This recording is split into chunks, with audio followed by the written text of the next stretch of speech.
Bismillahirrahmanirrahim. Assalamualaikum warahmatullahi wabarakatuh. Innal hamdalillah nahmaduhu ta'ala wa nasta'inuhu wa nastaghfiruh wa na'udzu billahi min shururi anfusina wa sayyiati a'malina. May yahdihillahu fala mudilla lahu ومن يضلل فلن تجد له وليا مرشدا. يا أيها الذين آمنوا اتقوا الله حق تقاته ولا تموتن إلا وأنتم مسلمون. يا أيها الذين آمنوا اتقوا الله وقولوا قولا سديدا يصلح لكم أعمالكم ويغفر لكم ذنوبكم ومن يطع الله ورسوله فقد فاز فوزا عظيما. أما بعد، معاشر المسلمين والmuslimat, jamaah salat subuh yang dirahmati oleh Allah Subhanahu wa taala. Alhamdulillah, puji dan syukur kita panjatkan kehadirat Allah Subhanahu wa taala. Salawat serta salam semoga tetap tercurahkan kepada Nabi kita Muhammad sallallahu alaihi wa ala alihi wasallam, pada keluarga beliau dan para sahabatnya serta para pengikutnya ila yaumiddin. Allah Subhanahu wa taala memuliakan umat Islam dengan diutusnya Rasul Nabi kita Muhammad sallallahu alaihi wa ala alihi wasallam dan diturunkan kepadanya Alkitab, Al-Quran Al-Karim, kitab yang penuh berkah, yang diturunkan di malam yang penuh berkah, di bulan yang penuh berkah. Maka kalau ingin hidupmu penuh dengan keberkahan, jangan pernah lepas dari Al-Quran Al-Karim.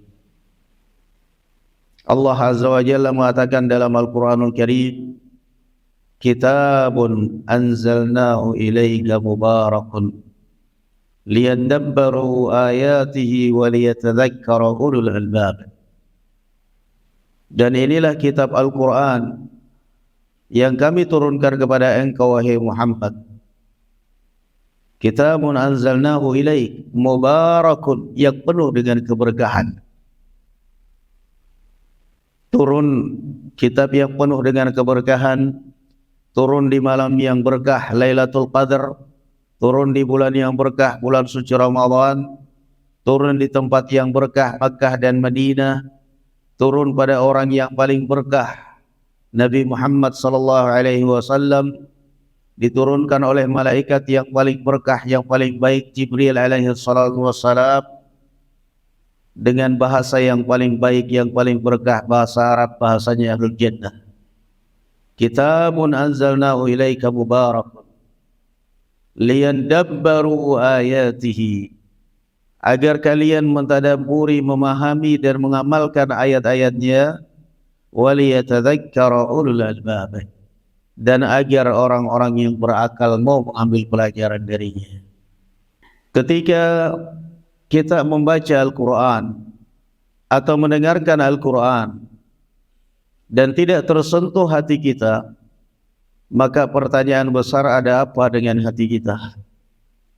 Allah Azza wa Jalla mengatakan di dalam Al-Quran Al-Karim, afala yatadabbaruna al-Quran am ala qulubin aqfaluha. Kata Allah Azza wa Jalla, afala yatadabbaruna al-Quran, kenapa kalian tidak bisa mentadabburi dan memahami dan mengamalkan Al-Quran? Am ala qulubin aqfaluha, atau mungkin hati kalian sudah terkunci, sudah ditutup oleh Allah Subhanahu wa taala dari kebenaran. Maka ketika kita membaca Al-Quran dan tidak bisa mentadabburinya, tidak bisa mengamalkannya, maka sekali lagi pertanyaannya, ada apa dengan hati kita? Kitab Al-Quranul Karim adalah kitab sejarah, dan satu-satunya kitab sejarah yang tidak bisa diungguli oleh kitab apapun. Menceritakan sejarah sebelum terjadinya alam sampai akhirnya alam. surga dan neraka, semua sejarahnya dalam Al-Quranul Karim. Kisah-kisah umat-umat terdahulu yang penuh pelajaran, yang penuh ibrah bagi kita, yang tidak mungkin kita dapati dalam sejarah apapun kecuali dalam Al-Quranul Karim. Kisah tentang Ashabul Kahfi, kisah barakallahu fikum tentang Nabi Ibrahim, tentang Nabi Isa, tentang Nabi Musa, tentang Nabi kita Muhammad sallallahu alaihi wasallam, dan kisah-kisah yang lainnya. Salah satu kisah yang menarik di dalam Al-Quran yang mungkin kita sering baca, sering dengar, tapi kita tidak faham apa maknanya, adalah kisah Ashabul Ukhdud. Ini adalah kisah yang menyedihkan, kisah perjuangan seorang pemuda yang mengorbankan dirinya demi untuk mengislamkan, demi untuk menyelamatkan kaumnya dari api neraka Jahannam. Di dalam surat Al-Buruj, Allah Azza wa Jalla mengatakan, Qutila ashabul ukhdud was-samaa'i dzatil buruj wal yawmil maw'ud wa syahidin wa mashhud. Allah Azza wa Jalla bersumpah dengan beberapa sumpah.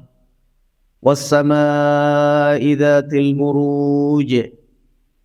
Kita di dalam keseharian kita, kalau sebelum menceritakan sesuatu berita penting sudah sumpah duluan, itu untuk meyakinkan bahwa benar-benar ini terjadi. Dan Allah Azza wa Jalla bersumpah dengan beberapa sumpah. Was-samaa'i dzatil buruj, dan demi langit-langit yang memiliki gugusan-gugusan bintang. Was-samaa'i dzatil buruj wal yaumil maw'ud, dan demi hari yang kami janjikan, yaitu hari kiamat.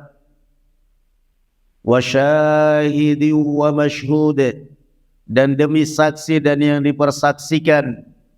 Baru kemudian Allah membuka cerita Qutila ashabul ukhdud. Qutila, kata Imam Ibnu Katsir rahimahullahu taala, ai lu'ina, sungguh terlaknatlah ashabul ukhdud, raja dan para tentaranya yang menggali ukhdud. Ukhdud itu adalah parit yang besar, yang dalam, digali di dalam tanah. Itu maknanya ukhdud. Qutila ashabul ukhdud, terlaknatlah raja dan para prajuritnya yang menggali parit yang besar. Qutila ashabul ukhdud an-nari dzatil waqud, yang menyalakan di dalam parit ini api unggun, api yang besar. Idhum 'alaiha qu'ud, kemudian mereka duduk dengan kursi, duduk di atas kursi, menyaksikan di pinggir, duduk di pinggiran parit ini. Kemudian wahum 'ala ma yaf'aluna bil mu'minina syuhud, mereka menyaksikan apa yang diperbuat dengan kaum mukminin. Makna yang kedua, dan Allah menyaksikan apa yang mereka perbuat dengan kaum mukminin. Wahum 'ala ma yaf'aluna bil mu'minina syuhud. Wa ma naqamu minhum illa an yu'minu billahil azizil hamid, dan tidaklah mereka murka dan marah kepada mereka ini, orang-orang yang beriman, kecuali dosa mereka adalah beriman kepada Allah yang maha perkasa lagi maha terpuji. Alladzi lahu mulkus samawati wal ardh, yang baginya lah kekuasaan langit dan bumi, sampai akhir ayat. Kisah ini kalau kita tahu dan kalau kita fahami, barakallahu fikum, jelas kisah yang sangat menyentuh hati. Qutila ashabul ukhdud. Apa sejarahnya dan bagaimana sejarahnya? Rasulullah sallallahu alaihi wasallam mengisahkan di dalam Sahih Muslim dari hadis Suhaib Ar-Rum. Beliau mengatakan sejarah ashabul ukhdud sehingga diabadikan di dalam Al-Quran, karena terkadang subhanallah, kebaikan itulah, dia bukan nabi, bukan siapa-siapa, bukan, tapi dia orang saleh, diabadikan dalam Al-Quran. Ali Imran, keluarga Imran, Maryam, wanita bukan nabi. Luqmanul Hakim. Tapi karena kebijaksanaan dia, kesabaran dia, dijadikan surat bahkan dalam Al-Quran. Surat Maryam, surat Luqman, Ali Imran, keluarga Imran. Kenapa? Mereka bukan nabi, tapi orang-orang soleh yang sangat bijaksana. Demikian pula di dalam kisah Ashabul Ukhdud. Kata Rasulullah sallallahu alaihi wasallam, "Kana fi man kana qablakum malik." Kata Rasulullah, dulu sebelum kalian, ini kalau kita belajar tafsir atau belajar usul tafsir, berarti cerita Israiliyat, cerita zaman Bani Israel. Israel itu adalah Ya'qub alaihi salatu wassalam. Bani Israel artinya berarti keturunan Nabi Ya'qub alaihi salatu wassalam. Dan ini adalah termasuk Israiliyat yang wajib kita benarkan karena dikisahkan oleh Al-Quran dan dibenarkan oleh Nabi kita Muhammad sallallahu alaihi wasallam. Beliau mengatakan, dulu ada raja sebelum kalian yang masyhur di dalam Israiliyat. Raja ini namanya Raja Daqyanus atau Daqyanus, yang sama kurang lebih dengan Namrud dan kurang lebih dengan Fir'aun, yang mengaku sebagai Tuhan dan mewajibkan rakyatnya untuk menyembah dirinya. Wa kana lahu sahir, dan raja ini memiliki seorang pengawal yang merupakan tukang sihir. Jadi artinya umum, namanya raja itu dari zaman dahulu mereka mengambil para tukang sihir untuk pengawal istana, pengawal dirinya, itu udah umum. Falamma kabira as-sahir qala lil malik. Tatkala tukang sihir ini merasa sudah sepuh, sudah tua, sudah umur, sudah dekat ajal, maka dia berkata kepada sang raja, ayyuhal malik, inni qad kabirtu fab'az ilayya gulaman u'allimu sihr. Wahai baginda raja, saya sudah tua, saya sudah sepuh. Kamu pilih salah satu anak muda yang cerdas, yang cepat bisa menimba ilmu saya. Dari kerajaanmu ini saya akan limpahkan ilmu saya. Pelajaran yang dapat kita ambil di sini pertama, bagaimana seorang tukang sihir berusaha untuk menularkan, untuk mewariskan ilmunya kepada generasi yang sesudahnya. Maka kita harus lebih berpikiran lebih utama. Apa yang kita ilmui jangan sampai meninggal juga ilmu kita. Paling tidak kita punya pewaris. Entah itu anak kita, entah itu generasi kita wariskan itu ilmu. Tukang sihir, dia berkata kepada raja, inni qad qadir. Faba'atha ilaihi ghulaman liyu'allimuhu as-sihr. Maka raja pun memilih anak muda yang paling cerdas, yang kira-kira bisa, tidak perlu belajar lama udah bisa menghafal itu mantra-mantra. Wa kana fi tariqihi idza masya rahib. Pergilah anak muda ini untuk belajar sihir. Di tengah jalan ada seorang rahib, seorang ulama, murid dari penerus dari Nabi Isa bin Maryam, yang mengajarkan melanjutkan mengamalkan ajaran Nabi Isa di atas tauhid, di atas Islam. Fajalasa indahu fastama'a ilaihi fa'ajabah. Di tengah jalan perjalanan untuk belajar sihir, ada melihat seorang ulama, seorang ahli ibadah, maka dia pun duduk mendengarkan, penasaran dia dengarkan. Dia dengarkan apa ajarannya, fa'ajabahu, maka dia takjub. Pelajaran sedikit saya kasih catatan di sini, bahwa jangan pernah Anda memposisikan diri sebagai orang yang fanatik dengan orang tertentu. Kalau Anda fanatik dengan mazhab, dengan orang tertentu, jadi bodoh otak kita akhirnya. Kenapa? Nggak mikir kita yang benar itu yang mana. Pokoknya kalau udah ustadz ini yang benar. Itu kita, jadi bodoh kita. Pokoknya kalau udah ustadz ini yang bicara mesti benar. Ustadz yang lain bicara salah mesti. Mazhab lain bicara salah. Kita bakal jadi bodoh. Itu diantara mudaratnya fanatik. Otak itu nggak jalan akhirnya, beku. Yang benar hanya ini aja. Mau ngajinya sama ini aja, yang lain salah. Mau dia gelarnya ini, mau dia ilmunya apa, mau dia jangan. Anak muda ini Allah Azza wa Jalla bukakan otak yang cerdas. Kenapa? Enggak fanatik. Padahal dia diutus oleh raja untuk belajar ilmu sihir, tapi di tengah jalan kok ada yang lain. Coba saya mau dengar juga. Coba kalau dia udah fanatik, tutup telinga. Enggak mau dengar, takut nanti terfitnah katanya. Padahal bukan terfitnah, bodoh. Apa gunanya Allah ciptakan akal? Untuk berpikir, untuk membandingkan. Afala taqilun, afala tatafakkarun. Kenapa kamu enggak berakal? Kenapa kamu enggak berpikir? Afala tadhakkarun. Kenapa kamu enggak sadar? Ini catatan. Kita lanjutkan. Lalu dia pun duduk melihat ada yang lain. Dia belajar. Dia terkagum, terkesan dengan ajaran ulama muridnya Nabi Isa. Fakana idza atar rahib, fakana idza atas sahir darabahu sahir, wa idza ata ahlahu darabahu ahlu.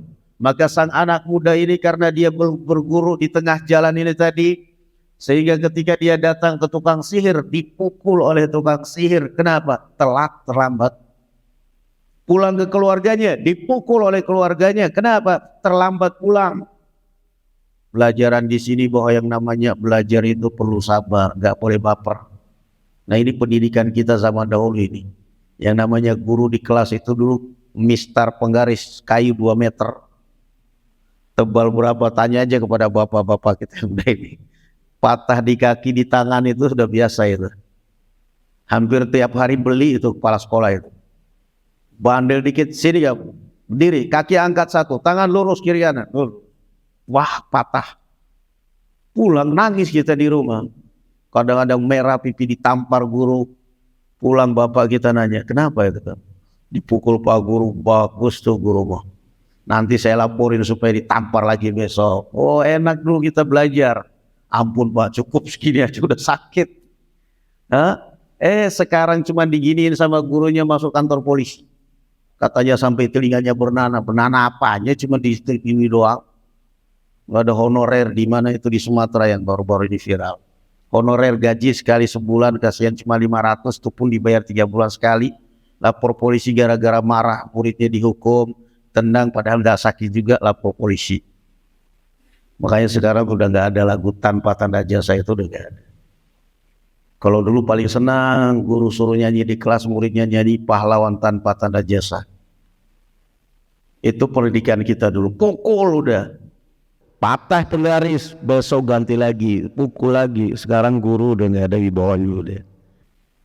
Jadi ini pelajaran bahwa yang namanya belajar itu memang perlu sabar. Kadang-kadang keras diperlakukan, tapi kalau kamu ingin berhasil sabar. Pukul oleh tukang sihir karena telat datang, dipukul oleh keluarganya karena terlambat pulang. Fasyaka dzalika ila rahib. Maka dia pun ceritakan itu kepada gurunya, kepada alim ini. Faqal, maka si alim ini mengatakan, kalau kamu takut dipukul oleh tukang sihir, katakan saya ditahan oleh keluarga saya. Kalau kamu pulang terlambat dan diancam oleh keluarga kamu, katakan saya ditahan tukang sihir. Jangan bawa-bawa nama saya nggak mau nanggung resiko. Karena ini raja, ini alim juga, dia melarikan diri dari raja. Dia takut dari fitnahnya raja yang suruh orang, mewajibkan orang nyembah dirinya. Suatu saat si anak muda ini dia hendak pergi belajar ke tukang sihir seperti biasa. Famarra ala dabbatin kabiratin qad sadda tariq fala yastati'ul al-murur. Suatu saat ketika dia hendak pergi belajar, dia mulai berpapasan atau dia bertemu dengan seekor binatang raksasa yang besar, yang raksasa, yang malang melintang di tengah jalan. Orang gak ada yang berani melewati jalan. Takut semua orang dengan binatang ini.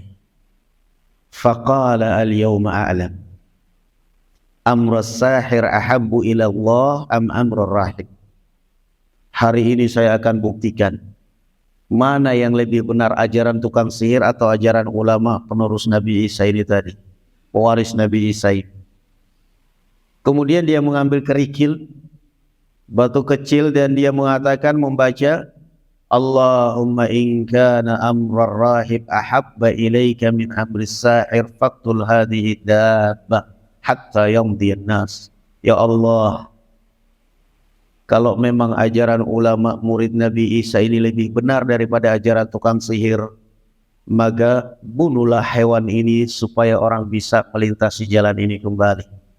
Dilempar mati itu hewan. Maka di situ dia yakin bahwa ajaran si ulama, ajaran alim, penerus pewaris Nabi Isa ini lebih benar. Dia pun kemudian lewat pergi menuju ulama ini dan belajar berguru menceritakan apa yang dialami di jalan. Dan dia sudah akhirnya nggak mau lagi belajar sihir. Dia tidak mau lagi belajar ilmu sihir. Dia sadar di situ bahwa yang namanya ilmu sihir itu barakallahu fikum adalah ajaran syaitan, seperti yang dikatakan dalam Al-Qur'anul Karim, "Wa ma yu'allimani min ahadin hatta yaqula innama nahnu fitnatun fala takfur." Nah, orang setiap mau belajar ilmu sihir, mesti itu sudah ada, kami ini adalah fitnah. Mending kamu jangan kafir. Mesti syaratnya ininya tumbalnya macam-macam. Ada yang mau tumbalnya kadang-kadang lidah bayi yang belum bicara, ada yang kadang-kadang kain kafan akhirnya jadi kolor hijau, ada yang kadang-kadang darah kucing, ada yang macam-macam. Maka semenjak itu dia sudah tidak tertarik sama sekali dengan ilmu untuk belajar sihir, karena sudah membuktikan bahwa yang benar adalah ajaran ulama itu. Maka diceritakan kepada gurunya, faqala ay bunayya innaka al-yawma khairum minni wa innaka satumtala fa idza tulita fala tadull alayhi. Maka sang guru ini, sang ulama ini pun mengatakan, wahai anakku, hari ini engkau lebih baik dari saya. Pelajaran yang saya ingin garis bawahi, bahwa seorang guru yang bijak adalah dia berusaha untuk mengupayakan supaya muridnya lebih pintar dari dia, dan memuji dan menyanjung keberhasilan murid. Itu seorang guru ataupun ustadz yang benar. Guru agama ataupun guru ilmu-ilmu yang lain itu beda dengan guru silat. Kalau guru silat mesti ada satu jurus yang disembunyikan, takut dikalahkan oleh muridnya. Maka kalau kamu mau mengalahkan suhu kamu, berguru sama suhu yang lain. Pergi merantau, pulang-pulang ketemu sama gurunya, wah masih ingat jurus ini? Masih dong. Mau belajar, sparring dulu Pak Guru. Sparring begitu tekuk loh, jatuh gurunya. Sudah nggak perlu belajar lagi saya sama kamu, bukan guru saya lagi berarti. Kamu sudah saya jatuhkan. Itu ilmu bela diri. Tapi kalau ilmu agama, ilmu sekolah, justru seorang guru yang baik, seorang guru yang bijak adalah berusaha untuk menciptakan muridnya lebih pintar dari dia dan memuji keberhasilan muridnya. Ya bunayya antal yawma khairum minni. Wahai anak, engkau lebih baik daripada saya hari ini. Coba ini pujian, sanjungan. Sanjungan seorang pun mudir pesantren berusaha bagaimana muridnya lebih baik daripada dia, lebih sukses daripada dia. Nah, bukan justru merasa ketika muridnya mulai menyebar, mulai dakwah, wah ini saingan saya makin banyak ini. Itu enggak ikhlas berarti. Justru dia senang. Alhamdulillah kalian mewakili saya. Semestinya seperti itu. Bukan merasa sebagai pesaing. Qala wa innaka satubtala, wahai anakku, kamu suatu saat bakal menghadapi ujian cobaan yang berat. Fa idza tulita fala tadull alayya. Dan kalau kamu mengalami ujian dan cobaan itu, jangan sekali-kali nyebut nama saya nggak mau tanggung jawab. Kan kamu sendiri yang datang belajar, kamu tanggung risikonya sendiri. Dan ini menunjukkan bahwa yang namanya orang memegang kebenaran mesti ada risiko yang harus dia tanggung. Maka jangan cengeng, jangan cengeng dan jangan baper kalau memegang kebenaran itu. Dicemooh dikit, diejek dikit, disinggung dikit, jangan, harus besar hati. Harus besar hati. Qala wa innaka satubtala fakana minal gulam annahu yubri'ul akmah wal abras. Maka akhirnya di antara keberhasilan anak muda ini sampai dia mampu mampu menyembuhkan orang yang terkena penyakit kusta dan mampu menyembuhkan orang yang buta permanen, dari lahir buta bisa disembuhkan. Karena itu adalah mukjizatnya Nabi Isa bin Maryam. Kalau sering di masyarakat kita ini kadang-kadang ada yang kebawa Syekh Abdul Qadir Jailani rahimahullah. Syekh Abdul Qadir Jailani orang yang baik, orang soleh. Cuman kadang-kadang kan sebagian orang menciptakan karomah katanya, menghidupkan yang sudah mati. Ya, menghidupkan yang sudah mati itu sudah ada di dalam Al-Quran. Nabi Isa bin Maryam. Nabi Isa bin Maryam. Wa uhyil mauta wa ubriul akmah wala abrasa uhyil mauta biiznillah. Kata Allah Azza wa Jalla menerangkan tentang Nabi Isa bin Maryam, dan bisa menyembuhkan orang yang buta. Akmah, buta dari lahir, diusap oleh Nabi Isa langsung bisa melihat. Abras, penyakit kusta, diusap langsung sembuh. Wa uhyil mauta, bahkan lebih dari itu, Nabi Isa mampu memanggil manusia yang sudah dikubur untuk hidup kembali hidup. Itu mukjizatnya Nabi Isa bin Maryam, mampu menghidupkan yang sudah mati. Dan di sini juga pelajaran bahwa yang namanya orang hasad itu tidak akan pernah memandang kebaikan kamu sedikit pun. Maka jangan pernah mengharapkan orang hasad untuk memandang kebaikan kamu. Sekarang kalau orang berpikir, apa beratnya Nabi Isa hidup di tengah-tengah mereka? Toh kalau ada yang meninggal panggil Nabi Isa dihidupkan bisa hidup kembali. Tapi enggak mau, pokoknya harus dibunuh. Itulah orang hasad. Jadi akhirnya kalau anak muda ini karena bergurunya sama pewarisnya Nabi Isa bin Maryam, maka dia pun akhirnya mewarisi ilmunya Nabi Isa, ilmu kedokteran. Mukjizatnya Nabi Isa itu adalah ilmu kedokteran. Karena beliau diutus di tengah-tengah umat yang bangga dengan ilmu kedokteran mereka, maka Allah berikan mukjizat untuk menyaingi kesombongan mereka ini. Bisa mengusap orang yang lahir dalam keadaan buta, diusap bisa melihat, bahkan yang sudah hidup pun sudah mati pun bisa dihidupkan. Anak muda ini sudah bisa menyembuhkan berbagai macam penyakit. Fasami'a jalisun lil maliki kana qad amiya.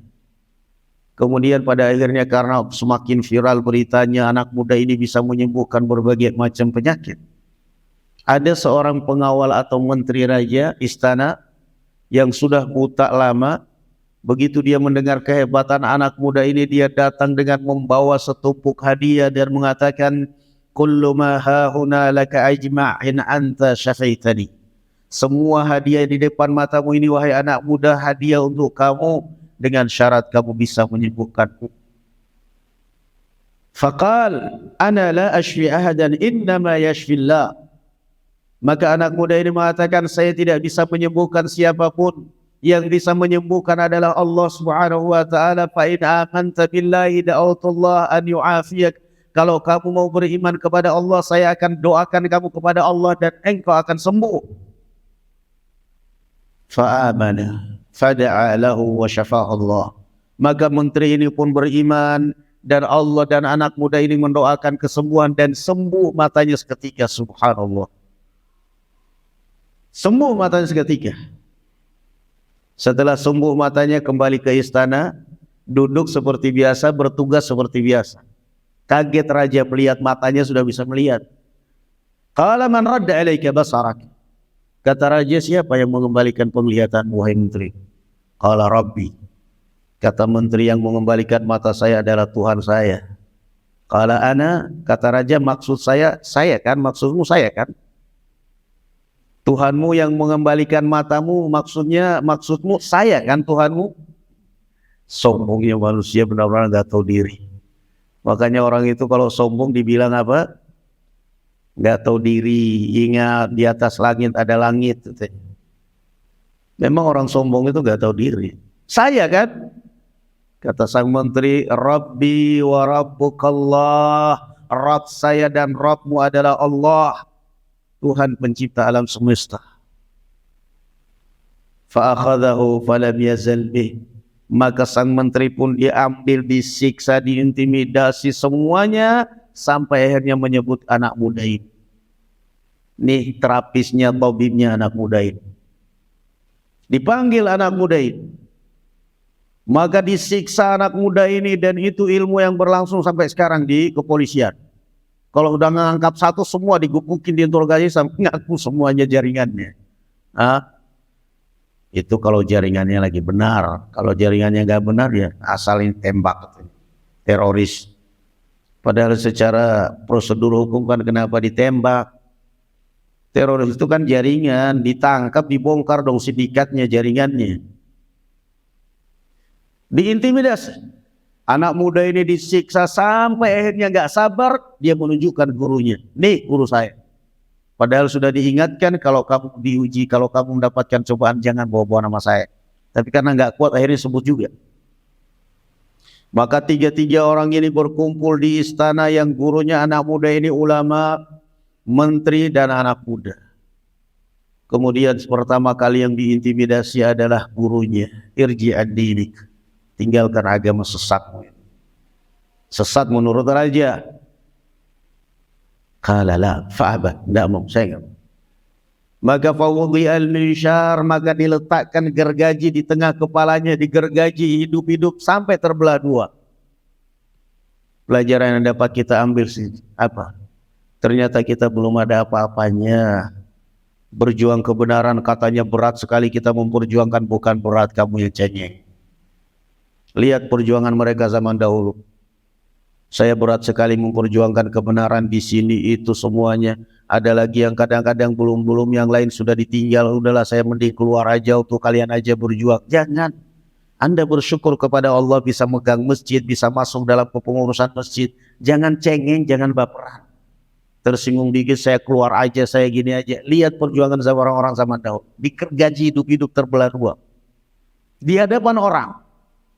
Setelah selesai meninggalnya orang, maka menteri, giliran kedua menterinya, irji an dinik, kembali, tinggalkan agamamu itu wahai menteri.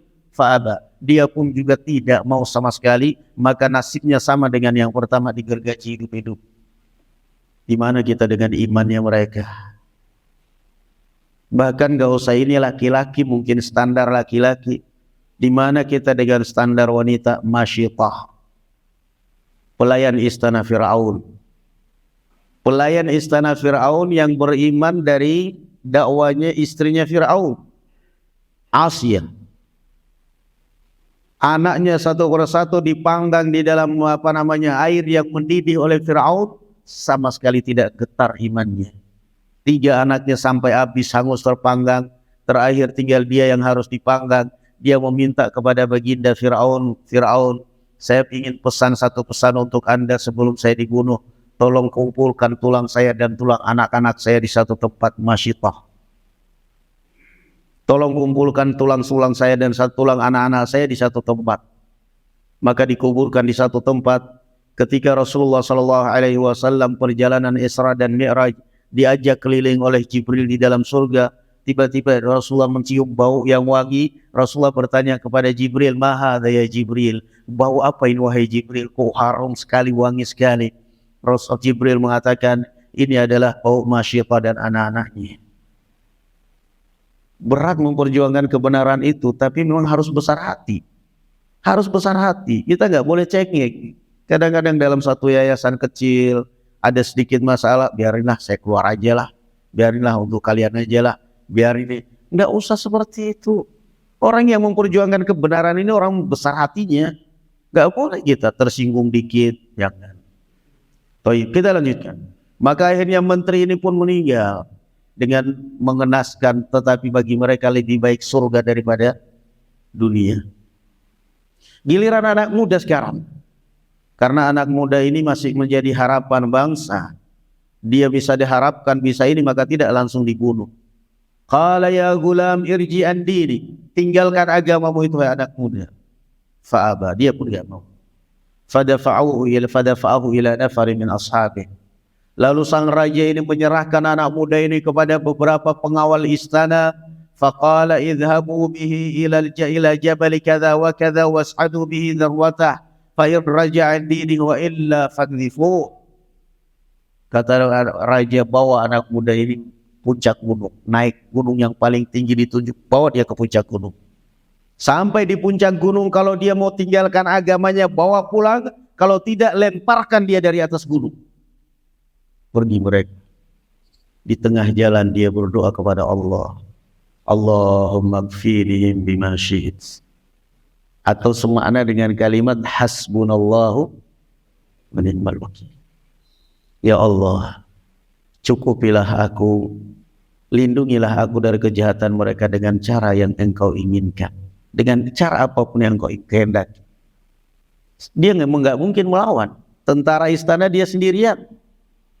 Maka cara satu-satunya ngelawan mereka dengan apa? Dengan doa. Dan ini yang difahami oleh orang-orang Barat tentang Islam. Yang ditakuti dari Islam ini oleh Barat itu bukan senjata mereka yang canggih. Barat sudah lebih duluan canggih. Negara-negara Islam beli pesawat tempur dari Amerika, dari mana-mana, katanya senang ini kita dapat. Amerika sebelum menjual itu sudah menciptakan alat penghancurnya. Alat katanya resel, rongsok itu jual. Dijual dengan harga mahal. Padahal bagi mereka rongsok sudah menciptakan remote. Setel dari sana aja bisa hancur. Bukan itu yang mereka takuti. Yang ditakuti dari Islam ini adalah kalau sampai orang Islam ini taat kepada Allah, dekat dengan agama, mereka berdoa kepada Allah, Allah kabulkan, itu senjata yang tidak bisa mereka lawan. Maka mereka berusaha menghancurkan umat Islam, menghancurkan mental umat Islam dengan berbagai macam kerusakan. Dengan berbagai macam barakallahu fikum cara. Dihancurkan dengan gambar-gambar porno, dengan video-video porno, dengan macam-macamnya, dengan berbagai macam aktivitas. Karena kalau kaum muslimin sudah jauh dari agamanya, doa-doa pun nggak bakal Allah kabulkan, tinggal dihancurkan. Anak muda ini dia bisa melawan pengawal istana dengan apa? Doa. Allahumma kfinihim bima syi'ta. Ya Allah, lindungilah aku dari kejahatan mereka dengan cara yang Kau kehendaki. Ini tanpa diketahui oleh mereka kalau dia berdoa kepada Allah. Nabi Ibrahim apa? Ketika dipanggang di dalam api oleh kaumnya apa? Hasbunallah wa hasbiyallah wa ni'mal wakil. Cukuplah bagi saya Allah, dan Allah sebaik-baik pelindung. Selamat. Maka dalam kondisi kita merasakan takut, kita diteror, kita ini, apalagi kadang-kadang mohon maaf sebagian orang katanya diancam oleh dukun, kamu kalau nggak bayar, kamu kalau nggak begini kamu tak santet. Hasbiyallah wa ni'mal wakil. Jangan takut. Kau santet aja, paling-paling santetnya kembali kepada diri kamu. Ntar malam dia nggak tidur itu bakal. Bukan kamu yang takutan, nggak bisa tidur, akhirnya besoknya sakit. Padahal bukan kena santet, tapi karena kepikiran, kayaknya sudah kena ini. Padahal semalam nggak tidur, gimana nggak sakit? Sudah semalam nggak tidur, kepikiran. Ada suara dikit, nah ini kayaknya datangin santetnya. Jangan-jangan, ya sakit. Panggil tukang ruqyah di ruqyah. Ustaz tolong di ruqyah ini. Terus orang kayak gitu di ruqyah bukan dibacain Al-Quran tapi ditonjok aja. Pikiran, gak usah. Kamu nanti saya santet aja, paling nanti kamu yang sakit gitu. Dia malah ketakutan nanti. Jangan kemudian kepikiran, jangan. Coba lihat, hasbunallah, doa. Balas apa? Hasbunallah wa ni'mal wakil. Allahumma kfini bima syi'ta. Mereka naik ke puncak gunung, begitu sampai di puncak gunung, gunungnya goncang, semua tentara raja berjatuhan, mati, anak muda selamat sendirian. Allahu Akbar. Pelajaran dapat kita ambil di sini apa? Yang namanya orang ikhlas dalam memperjuangkan kebenaran, jangan pernah menunggu ramai. Jangan pernah menunggu orang lain simpati dan mendukung kita. Kalau memang kita berada di atas kebenaran, terserah. Orang mau meninggalkan kita, orang mau menjauhkan kita, mau menjauhin aja, nggak peduli. Nggak usah. Yang namanya dakwah mau ngeblok kepada siapa yang mengakui saya nanti nggak diakuin, nggak ada seperti itu. Jalankan kebenaran. Pulang ke istana. Kaget raja. Qala ma fa'ala ashabu. Kata raja, di mana para prajuritku? Kamu apain mereka? Kok bisa kamu selamat sendirian? Sang anak muda mengatakan, kafanihimullah, Allah menyelamatkan saya dari kejahatan mereka. Nggak putus asa ini raja. Diserahkan lagi kepada beberapa orang pengawal istana dan mengatakan, idhabu bihi wa tawassatu bihil bahr. Bawa anak muda ini naik perahu dan bawa ke tengah laut. Sampai di tengah laut, suruh dia tinggalkan agama sesatnya ini. Kalau enggak, lemparkan dia di tengah laut biar dimakan ikan. Dibawa oleh para prajurit. Lagi-lagi di tengah jalan dia berdoa, Allahumma kfini bima syi'ta. Ya Allah, lindungilah dari kejahatan mereka dengan cara apa yang Kau kehendaki, ya Allah. sampai di tengah laut, inkafa'at bihimus safinah faghariqu, kapal yang mereka tumpangi tenggelam, semuanya mati pengawal istana kecuali anak muda. Kembali lagi ke istana, bingung raja, gimana caranya ini? Ini karomah luar biasa ini anak muda. Maka sang anak muda ini kemudian akhirnya berkata kepada raja, ayyuhal malik, wahai baginda raja, innaka lasta biqatili hatta taf'ala ma amuruka bih. Kamu tidak bakal sanggup membunuh saya kecuali kalau engkau mengamalkan, mengerjakan apa yang saya perintahkan. Qala wa ma hu, apa itu? Di sini pelajaran yang kita garis bawahi barakallahu fikum ya ikhwan, bahwa yang namanya memperjuangkan kebenaran, kebaikan, sekali lagi jangan pernah merasa harus ramai. Jangan pernah harus menunggu simpati orang, dukungan orang, support orang, enggak, sendirian jalankan itu. Lihat ini anak muda. Bakal Allah Subhanahu wa taala menolong kamu kalau kamu benar-benar ikhlas. Kalau kamu benar-benar ikhlas. Anak muda ini coba lihat. Kamu tidak bakal bisa membunuh saya kecuali kalau engkau melakukan apa yang saya perintahkan. Apa itu? Kata sang anak muda, tajma'un nasa fi sa'idin wahid. Engkau kumpulkan orang semuanya di alun-alun, kemudian kamu ambil, kamu ikat saya di tiang berbentuk, kamu ikat tangan saya kiri dan kanan berbentuk salib. Setelah itu kamu ambil anak panah dari tempat anak panah saya, letakkan anak panah itu pada busurnya dan arahkan ke badan saya, dan jangan lupa membaca Bismillahirrabbilghulam, dengan menyebut nama Allah Rabb yang disembah oleh anak muda ini. Fa innaka idza fa'alta dzalika qataltani. Kalau kamu kerjakan itu engkau berhasil membunuh saya.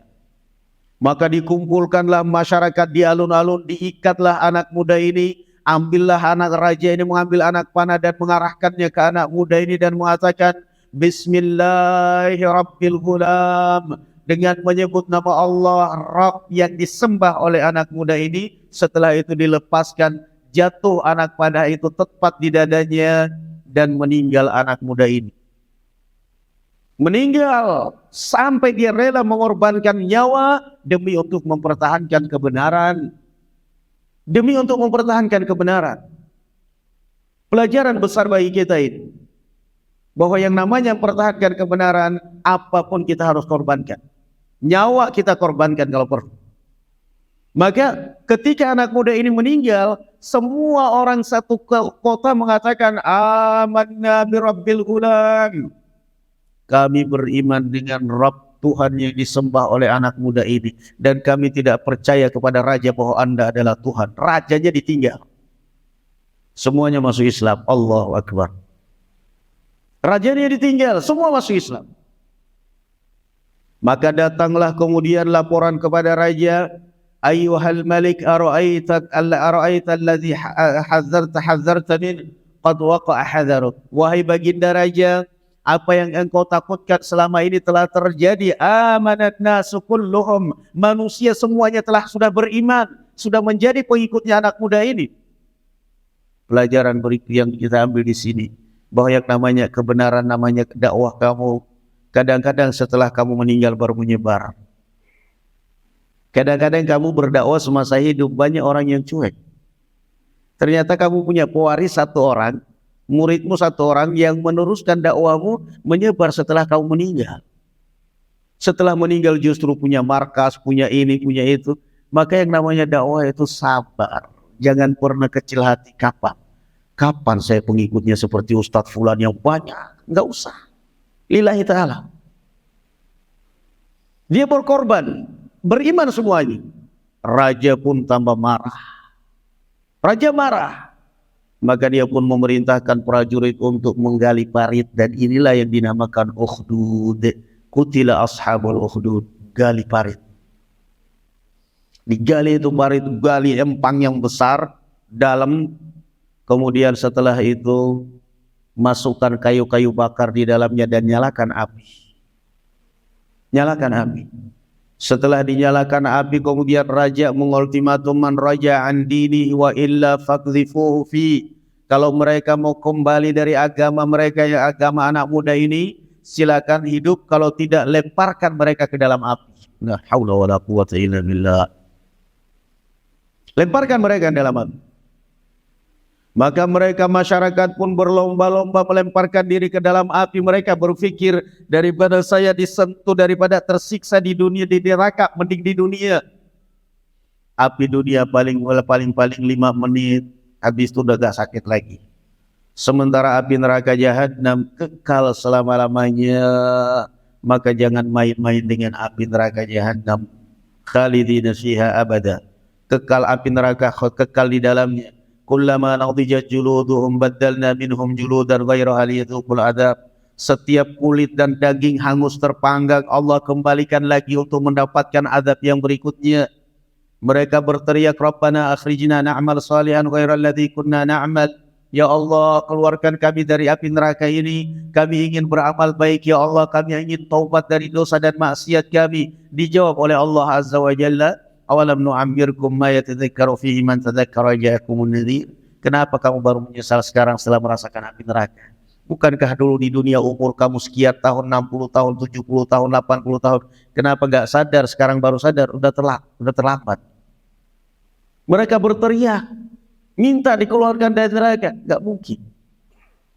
Nah, maka mereka berpikir, daripada kita merasakan neraka jahanam, api neraka jahanam, mending api dunia. Mereka berlomba-lomba masuk. Sampai akhirnya kemudian tinggallah seorang wanita dengan menggendong anak kecilnya. Fataqah asad antaqa'a fiha, maju mundur antara dia mau ikut bersama kaumnya di dalam api dengan hidup, kasihan anak kecilnya.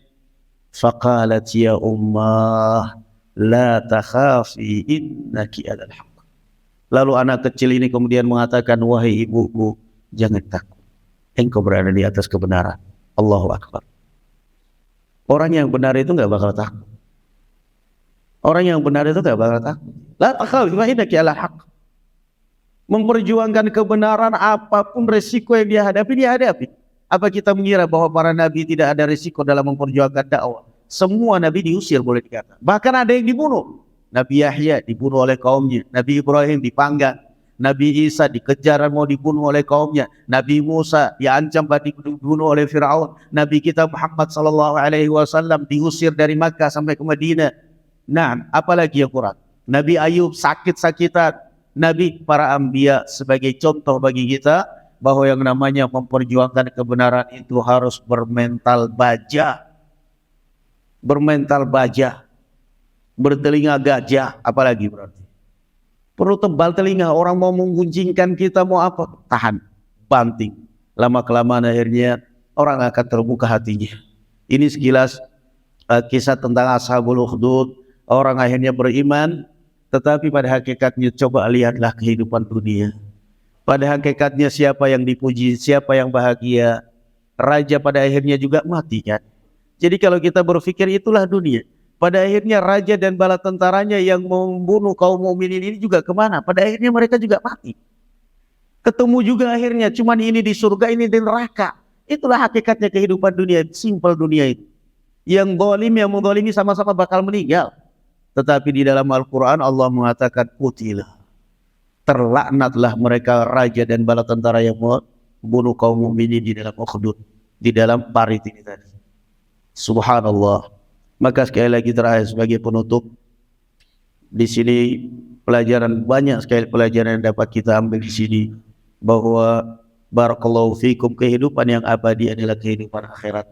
Maka jangan sampai kita mengejar dunia melalaikan akhirat, bahwasanya suatu saat kita bakal meninggalkan dunia dan kita tidak membawa apapun dari dunia ini. Lahir kita tidak bawa apa-apa di dunia ini, mati pun gak bawa apa-apa. Rekening miliaran kita yang kita bawa tanggung jawabnya bukan rekeningnya. Yang kita bawa tanggung jawabnya bukan rekeningnya. Apalah artinya kita punya rekening miliaran, kita meninggal dalam keadaan tidak ada amal soleh. Justru kita tinggalkan harta kita untuk anak-anak kita. Yang ini dipakai untuk berzina, yang ini dipakai untuk bikin khamr, yang ini dipakai. Kita yang tersiksa di akhirat, anak kita yang menikmati di dunia. Maka kita sebagai orang tua berpikir, bagaimana harta kita yang kita miliki di dunia kita bisa nikmati dunia akhirat. Manfaatkan ke jalan yang benar. Manfaatkan ke jalan yang benar. Karena itulah pada hakikatnya kehidupan. Lahir kita gak bawa apa-apa, meninggal kita gak bawa apa-apa. Semua kita bakal tinggalkan. Mudah-mudahan Allah Subhanahu wa ta'ala mengkaruniakan kepada kita husnul khatimah. dan melindungi kita dan keluarga kita dari berbagai macam musibah dan bala, dan memberkahi harta kita dan memberkahi umur kita semua, dan menjadikan kita termasuk ahlul Quran, mengumpulkan kita semua dan keluarga kita di dalam surganya. Amin ya rabbal alamin. Wa barakallahu fikum. Alhamdulillah. Subhanakallahumma bihamdik, asyhadu an la ilaha illa anta, astaghfiruka wa atubu ilaik. Assalamualaikum warahmatullahi wabarakatuh.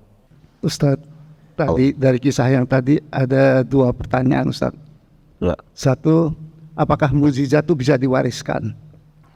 Yang kedua, seorang ulama untuk mengajarkan muridnya bolehkah dengan cara berbohong? Terima kasih, Ustadz. Seorang ulama muridnya dengan cara berbohong. Ya, Masya Allah. Pertanyaan yang pertama, barakallahu fikum, dari kisah tadi. Pertanyaan yang pertama apa tadi? Mukjizat apakah bisa diwariskan? Bisa. Cuman yang namanya mukjizat itu adalah khusus kepada para anbiya. Kalau kepada selain Nabi dinamakan karamatul aulia, karamah, kemuliaan yang Allah Subhanahu wa taala berikan kepada orang-orang tertentu. Jadi kalau mukjizat itu adalah khusus pada para nabi, mukjizat itu artinya dari kalimat a'jaza yu'jizu i'jaz, mu'jiz artinya sesuatu yang tidak bisa diciptakan oleh manusia, di luar kemampuan manusia, intinya itu mukjizat. Di luar kemampuan manusia, Allah berikan di atas rata-rata kemampuan manusia, itulah namanya mukjizat, nggak bisa ditiru. Seperti Al-Quran, itu adalah mukjizatnya Nabi kita Muhammad SAW yang paling agung, mukjizat. Maka sampai sekarang dan sampai hari kiamat tidak ada satupun yang bisa merubah, bahkan merubah harokat aja. Nggak usah merubah huruf, merubah surat, harokat aja nggak bisa. Kenapa? Itu adalah mukjizat. Naam, itu khusus para nabi. Adapun kepada selain para nabi dinamakan karamah, dan itu bisa terjadi kepada hamba-hamba Allah Subhanahu wa taala yang saleh, yang terkadang terjadi di luar kemampuan, di luar dugaan manusia. Terjadi barakallahu fikum terkadang di luar dugaan manusia. Jadi bisa aja. Adapun yang masalah tadi mengajari muridnya untuk berbohong, pada hakikatnya tadi ulama tidak mengajari muridnya untuk berbohong. Dia mengajarkan fa innaka satubtala fa idza butulita fala tadulla alayya. Kamu akan diuji, dan jika kamu diuji jangan nyebut-nyebut nama saya. Dia mengatakan, saya tidak sanggup. Kalau kamu masih anak muda mungkin silakan, saya udah tua. Paling umur tinggal berapa jengkal lagi gitu. Jadi nggak usah disikir juga bakal mati gitu. Dia nggak ngajarin. Jadi nggak ada itu istilah apa namanya. Ini ngajarin anak muda untuk berbohong dia. Kemudian yang kedua, apakah yang tadi mungkin kalimat misalnya kalau kamu datang ke tukang sihir, kemudian kamu dipukul, katakan saya ditahan oleh keluarga saya. Kalau kamu dituntut intimidasi oleh keluargamu, katakan saya ditahan oleh tukang sihir. Juga nggak ada situ ajaran bohong, nggak ada ajaran bohong. Kenapa? Dia kan keluarganya kan datang belajar sihir, dia nggak tahu, nggak ada urusan sama saya. Yang suruh kamu ke sini siapa? Jadi dia nggak disuruh mengajarkan anak ini untuk cerdas. Cari alasan, coba kamu cari alasan. Memang kamu ditahan tukang sihir, apa namanya, di belajar sihir, taunya mereka, dan kamu jangan bawa nama saya.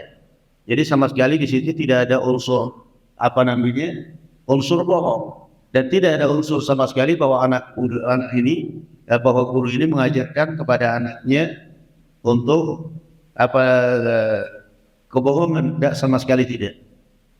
Nah, kemudian yang kedua, barakallahu fikum, juga tidak ada unsur kebohongan. Kalaupun seandainya di situ ada unsur kebohongan, maka bohong dalam perang itu boleh. Bohong dalam rangka menyelamatkan orang dari kejahatan itu boleh.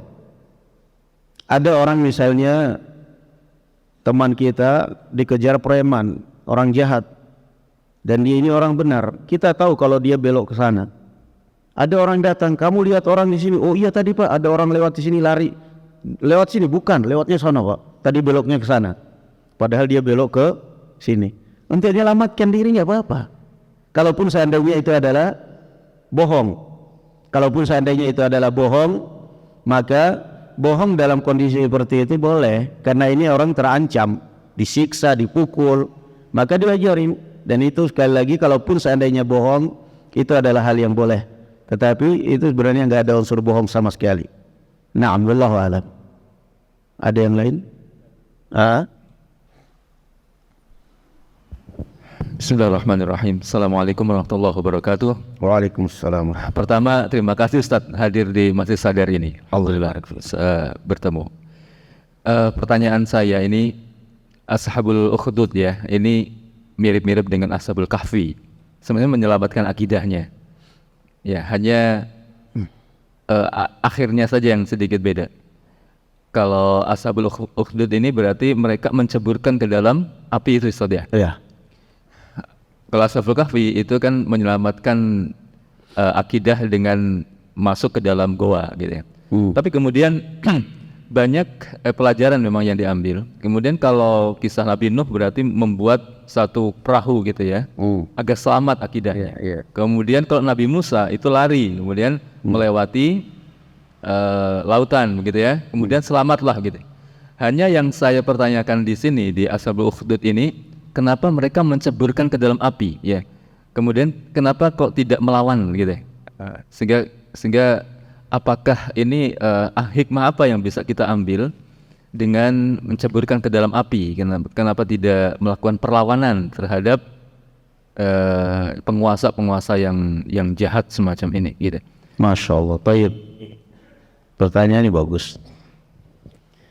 Jadi kenapa mereka memilih menceburkan diri ke dalam api, kok tidak melakukan perlawanan? Mereka ini orang lemah. Mereka ini orang lemah. Yang namanya kita masyarakat itu lemah dan tidak mungkin berhadapan dengan kekuatan pemerintah yang punya senjata dan punya kekuasaan. Sementara ultimatum dari raja, siapa saja yang mau meninggalkan agamanya aman, kalau tidak lemparkan dia ke dalam api. Ya udah, mending masuk aja sendiri daripada dilemparkan. Kenapa mereka tidak mengadakan perlawanan? Yang namanya perlawanan jihad atau yang diistilahkan dengan jihad fisabilillah itu ada ketentuan-ketentuannya. Rasulullah SAW baca semua ayat-ayat jihad fisabilillah itu setelah di Madinah. Di Makkah selalu perintahnya fa'fu anhum wasfah, maafkan. Kenapa? Lemah. Bagaimana mungkin mereka lemah? Jadi sama juga dengan Nabi Musa alaihi salatu wassalam. Kenapa Nabi Musa lari dari Mesir padahal dia punya pasukan? Kenapa dia tidak melawan Fir'aun?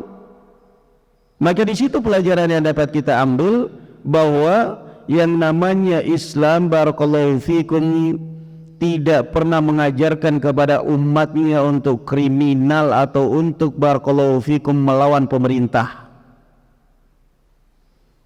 Padahal kalau Musa melawan, ya mungkin imbang lah. Dia juga punya Bani Israel kok.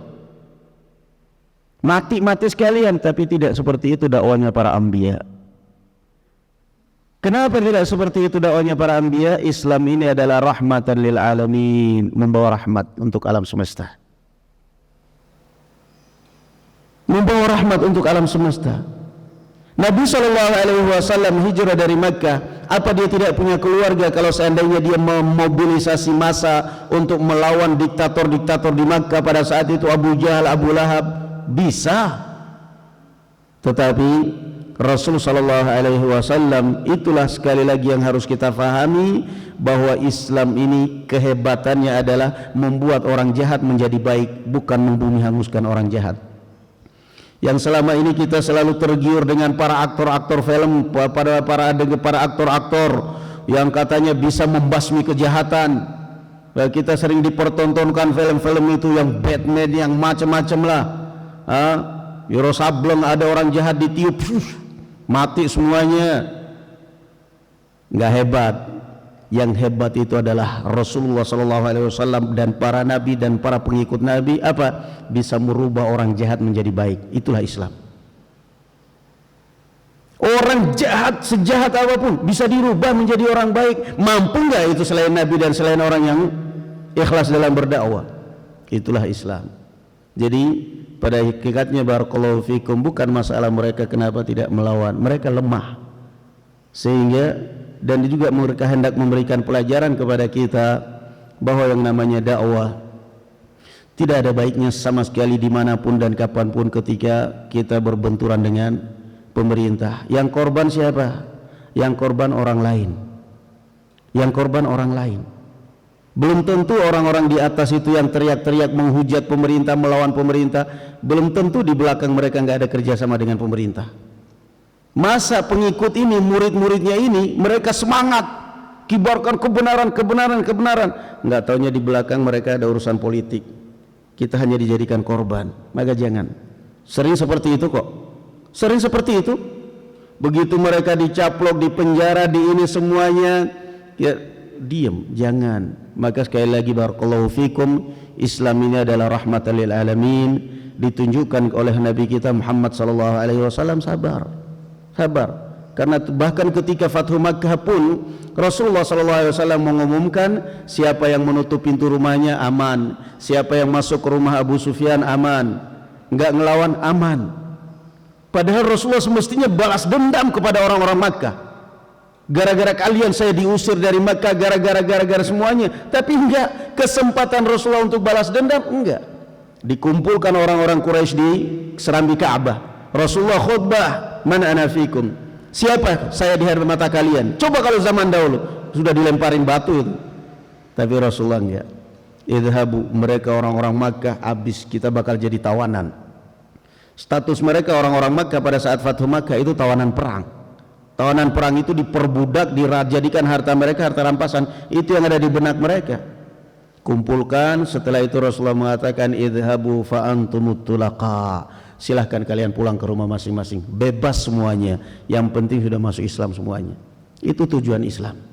Jadi barakallahu fikum, Islam tetap yang namanya dakwah adalah rahmatan lil alamin, dan tidak bisa kita tidak bisa dan tidak boleh kita benturkan dakwah dengan pemerintah, karena bagaimanapun yang namanya pemerintah punya kekuasaan. Bagaimanapun yang namanya pemerintah punya kekuasaan, punya pasukan, punya senjata, sehingga kalau kita benturkan dakwah akhirnya korban dan mengorbankan orang lain. Na'am, wallahu alam bissawab. Alhamdulillah, sudah cukup ya. Alhamdulillah, kita tutup sampai sini majelis kita. Wallahu alam bissawab. Subhanakallahumma bihamdik, asyhadu an la ilaha illa anta astaghfiruka wa atubu ilaik. Assalamualaikum warahmatullahi wabarakatuh.